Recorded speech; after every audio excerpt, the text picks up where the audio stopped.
La historia de la violencia en Colombia es indispensable tocarla para hablar de un acuerdo de paz entre el gobierno colombiano y las guerrillas colombianas. La historia en Colombia ha estado enmarcada por una forma violenta de actuar ante cualquier acción. No siempre se piensa en resolver las discusiones con debates ni diálogo. Siempre han primado los ataques violentos y en especial se han visto marcadas las disputas políticas y de poder entre partidos liberal y conservador. La clase dominante siempre ha recurrido al uso sistemático de la violencia, desde sus estructuras militares y paramilitares, mediante masacres en campos y ciudades, desaparición forzada, sicariato, despojo de tierras, encarcelamientos y torturas. En la década de 1920, movimientos popular, sindical, campesino e indígena fueron cruelmente reprimidos. Como miembro de una organización sindical agropecuaria, defensora de los derechos humanos, fuertemente estigmatizada y llevada a un genocidio por su lucha de la mano con el sector agrario y sindical, se recuerda con dolor la fecha de aquel 6 de diciembre de 1928, que fueron masacrados miles de trabajadores bananeros, masacre ordenada por la multinacional estadounidense Unit Fruit Company, multinacional al servicio de la guerra y apoyo a la forma más represiva y terrorista de Colombia como es el paramilitarismo, que desde aquellas épocas daba muestra de sus acciones ultraderechistas al servicio de intereses económicos de unos pocos y asesinando al pueblo colombiano. La masacre al igual fue realizada por el ejército colombiano. También arremeten violentamente contra el movimiento indígena. Se recuerda cómo los ríos de sangre cada vez más llenan su caudal, convirtiéndose en un mar enorme que empieza a traspasar fronteras. El 9 de abril de 1948 es asesinado Jorge Eliezer Gaitán. No se podía esperar menos de un pueblo que se sentía representado por el dirigente liberal, única opción para llegar a la presidencia de la República de Colombia. La muerte de Gaitán generó que el pueblo se levantara, protestara y gritaran sus voces de dolor y a su vez de lucha y denuncia. Estas fuertes protestas es lo que hoy conocemos en la historia de Colombia como el Bogotazo, que fue reprimido brutalmente por la oligarquía colombiana, obligando a los liberales en lucha a armarse y crear sus propias guerrillas de defensa. Para el año de 1953, las guerrillas liberales gaitanistas aceptan la amnistía por el presidente de la República, general Gustavo Rojas Pinilla, negociación con la cual son llevados a la civil y al poco tiempo asesinados cientos de sus líderes, dirigentes y militantes.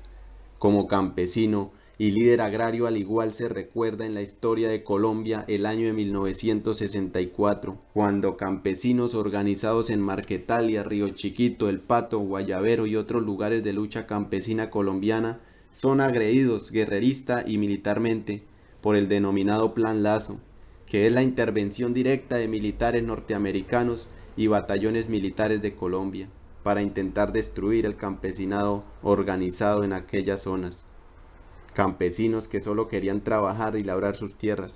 Por esta agresión violenta por parte de la oligarquía colombiana y por toda la injusticia, exclusión social, afecciones a las libertades, terrorismo de Estado al servicio de políticas guerreristas norteamericanas, en 1964, 1965, 1970 surgen las Fuerzas Armadas Revolucionarias de Colombia, que en 1982 se designaran como Ejército del Pueblo y que hoy conocemos como Fuerzas Armadas Revolucionarias de Colombia, Ejército del Pueblo. También surge el Ejército de Liberación Nacional, ELN, el EPL, el Movimiento 19 de Abril M19, el Movimiento Quintín Lame, el Partido Revolucionario Trabajador, al igual que movimientos indígenas, obreros, campesinos, estudiantiles y cívico-popular. Vienen etapas de torturas, asesinatos selectivos, desapariciones forzadas, infiltración a movimientos sociales, persecución a líderes, práctica de tierras arrasadas, que a la fecha diríamos que son 5 veces el territorio vasco de tierras despropiadas al campesinado colombiano, masacres colectivas, haciendo a la fecha de hoy de Colombia el país con el conflicto armado interno más antiguo de Latinoamérica. Millones de víctimas, más de 6 millones de desplazados, miles de ejecuciones extrajudiciales, mal llamadas falsos positivos.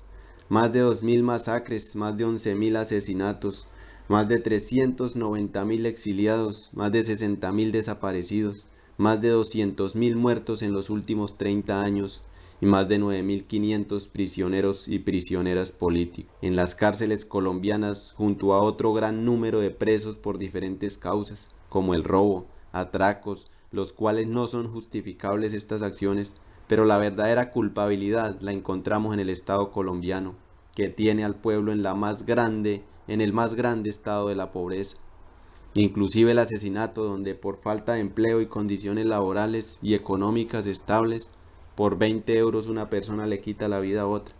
Otro de los delitos es el consumo y distribución de drogas ilícitas, delitos que se podían evitar con capacitaciones, subsidios al campo colombiano, empleo, pero empleo de verdad, no como nos pasa en Colombia, que alguien que se sube a vender o a revender un dulce en un bus ya es considerado como empleado. Este conflicto y esta violencia tiene sus causas estructurales, como el despojo de tierras, donde por la arremetida de una política de explotación y usurpación de nuestra riqueza natural, nuestros campesinos están siendo desplazados de sus lugares de origen, de sus territorios. Una democracia restringida, ni el 2% de la población es dueño de más del 80% de la tierra colombiana. Colombia, donde el mayor porcentaje es utilizado para pagar la deuda externa, que se ha adquirido para aumentar cada vez más la fuerza armada. Otro gran porcentaje es utilizado para la guerra y menos del 10% de ese presupuesto es utilizado en programas sociales como la educación, el campo, la salud, la vivienda y muchas necesidades más que necesita Colombia, un país en el que tenemos más de 500.000 militares, sin contar fuerzas policiales, judiciales, CTI, personal del DAS trabajando aún con el Estado luego de ser un establecimiento cabeza de asesinatos. Crímenes realizados contra más de 6.000 militantes de la Unión Patriótica y a luchar hasta llegar al primer genocidio político reconocido contra movimiento político, la Unión Patriótica. Los miles de dirigentes y líderes sindicales asesinados y muchos crímenes, persecuciones y corrupción encontrados dentro de las investigaciones, las cuales arrojaron que el Departamento Administrativo de Seguridad DAS dejara de funcionar, pero fácilmente dejó de existir como DAS, y ahora es lo que conocemos como Unidad Nacional de Protección, ya investigada por corrupción e igualmente está negando las garantías de libre ejercicio a la actividad sindical, a la actividad organizativa, a la actividad política y de libre oposición. Colombia, un país donde los enfermos mueren en las puertas de los hospitales y en camillas de urgencias por falta de atención médica, donde tenemos un militar por cada 88 habitantes y tan solo un médico por cada 800. Así como estas y muchas más violaciones de derechos humanos y falta de atención al campesinado colombiano, nos abarcamos a este proceso de paz con una de las guerrillas creadas por la criminalidad de Estado, como son las Fuerzas Armadas Revolucionarias de Colombia, y en posibles fases exploratorias con el Ejército de Liberación Nacional ELN. Este es el cuarto proceso de paz desde 1984, solamente con las FARC, proceso que se enfrenta a enemigos de la paz que pelean por una disputa del poder en América Latina, como es el Imperio Norteamericano, y peones a su servicio en Colombia haciendo y aprobando leyes para beneficio a sus intereses económicos, y generando cada vez más agresión militar mediante bases norteamericanas ubicadas en el país. Con tantos problemas a los que se enfrenta el país lo vemos positivo por el compromiso de algunos países de la región. Aunque nos encontremos en un país preparado para la guerra militar y tecnológicamente y una fuerza guerrillera fortalecida, militar y políticamente. El pueblo colombiano somos de igual manera optimistas, ya que se reconocen los problemas estructurales del conflicto, aunque públicamente no lo reconozca el Estado colombiano. Deben de ser temas a tratar en la mesa de diálogo. De igual manera el reconocimiento a las víctimas, reconocimiento en la lucha de género y la creación en La Habana de una comisión transversal de género, al igual que la comisión histórica, que trate el origen y las causas del conflicto desde los años 1930. Para un acuerdo es imprescindible vincular al ELN a una fase de negociación con el gobierno, el apoyo y acompañamiento internacional. Nos extraña la presencia de países de la Unión Europea, con una decisión clara frente a este proceso y al contrario, con el apoyo de Álvaro Uribe Vélez de Colombia, declarar a las Fuerzas Armadas Revolucionarias de Colombia y el Ejército de Liberación Nacional como grupos terroristas, intensificando la violencia. Esto para defender intereses políticos y económicos, sin importar los ríos de sangre que siguen manchando la patria colombiana. Este proceso tiene como países garantes a Noruega y Cuba, y como acompañante a Venezuela y Chile. Tuvo una fase exploratoria entre febrero de 2012 y noviembre del mismo año, fecha que inició con la negociación en la mesa. Con la firma del acuerdo general bajo la norma nada está acordado hasta que todo lo esté. El primer punto a discutir es la política de desarrollo agrario integral, firmada en el preacuerdo, designada hacia un nuevo campo colombiano, reforma rural integral, que trata la devolución y entrega de tierras al campesinado mediante políticas integrales, la creación de un fondo de tierras de distribución gratuita y la jurisdicción agraria y de resolución de conflictos, al igual la implementación de las zonas de reserva campesina que garantice planes de infraestructura, salud, educación, vivienda, economía, comercialización, protección social en el campo. El segundo tema firmado fue la participación política, que acordó la creación del Estatuto de la Oposición con garantías de seguridad para organización política que nazca o se vincule las Fuerzas Armadas Revolucionarias de Colombia. Luego de su acuerdo de negociación en la misma manera el Estatuto para organizaciones sociales y populares, que a través de la historia han sido perseguidas, estigmatizadas judicial, política y militarmente. El acceso social a los medios de comunicación, dejando como vinculados el sector privado, el sector público y el sector comunitario. La solución al problema de las drogas ilícitas como tercer punto de discusión, igualmente ya negociado y firmado para un acuerdo final, generará el establecimiento de programas de sustitución de cultivos acompañados de programas garantizados para el campesinado colombiano. Estos tres anteriores puntos han sido acordados y firmados. Un preacuerdo.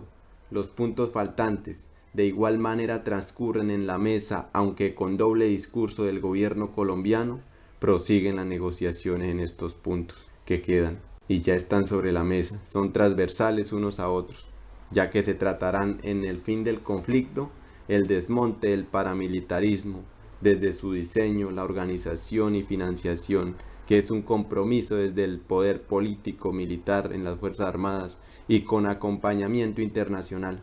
Se habla de la creación de una subcomisión técnica conformada por los mandos mayores militares y mandos de la insurgencia para la dejación de las armas, como tema a discutir. Es claro que firmado el acuerdo al otro día no se entregarán las armas. Sería iluso pensar que las FARC vayan a cometer esa desfachatez, teniendo como antecedentes los sucedidos con la entrega de las guerrillas liberales en 1953, igualmente con el M-19, el movimiento armado Quintín Lame, el PRT, parte del EPL. Se cree que se tendrá en cuenta el proceso de Irlanda del Norte con el IRA. En el acuerdo del Viernes Santo, las FARC-EP están negociando un amnisticio y un cese de hostilidades, aunque el Estado, que fue uno de los principales que decidió negociar en La Habana mientras Colombia se siguen disparando los fusiles y las acciones de las FARC siguen siendo consideradas terroristas, los ataques militares y paramilitares se consideran golpes militares de Estado por defender la patria. El Estado habla ya de un postconflicto, que todo está en paz, cuando en los últimos 2 años más de 70 líderes han sido asesinados y aumentan en su porcentaje lo que va de este año. Las víctimas que fueron a La Habana son revictimizados, amenazados a su regreso. Siguen los desplazamientos, el exilio, los asesinatos y la invasión multinacional de explotación y expropiación del campo.